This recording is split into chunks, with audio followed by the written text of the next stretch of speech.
Welcome winos!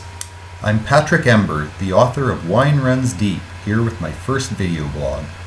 I've already pounded out 5 miles on the treadmill because winter runs deep on the Canadian tundra. But now I'm ready to return to my research.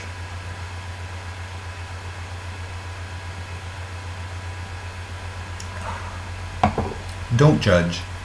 Today I'm answering a question from a reader, and the nectar of the gods is a necessary prop. The question is, when did you know you were irrevocably hooked on wine? It's a great question. Growing up on the prairies, wine was uncommon. Beer was king.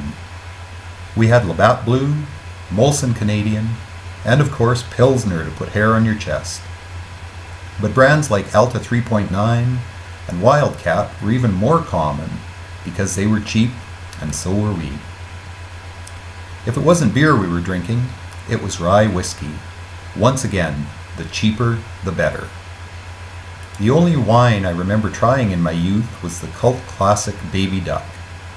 And when the tasting notes say things like a burst of carbonation, sweet grape aromas and grape jelly flavors, you know it's not fine wine. Next was Peas Porter, another wine that bangs about a 4 on the Richter scale of sweetness.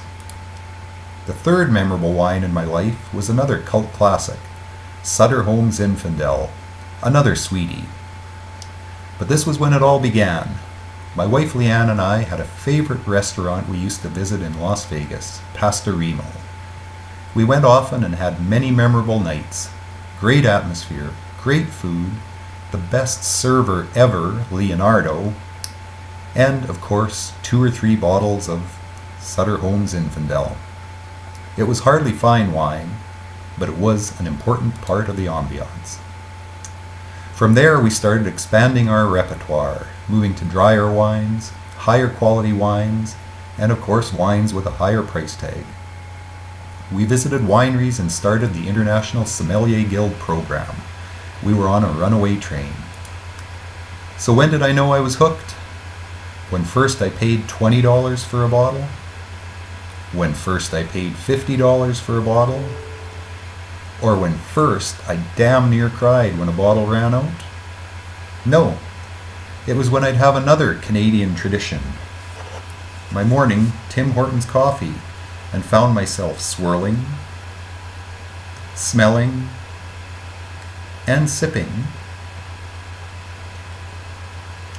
and thinking about the notes of barley, caramel, and maybe a hint of volcanic ash from Mount Vesuvius. In another Canadian tradition, I would then gnaw away on my cup like a chipmunk, to roll up the rim for a prize, only to realize the roll up the rim contest ended 3 weeks ago, and I looked like an idiot eating his cup. Worse, I would find myself swirling milk and marveling at how it smelled, well, like milk. I even let a jug expire just so it would smell different, and found myself wondering if a bad jug of milk is considered corked.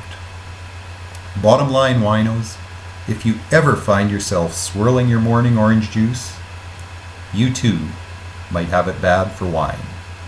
Thanks for listening. Please forget you ever saw me chewing on a paper cup, and don't forget to read Wine Runs Deep. Cheers.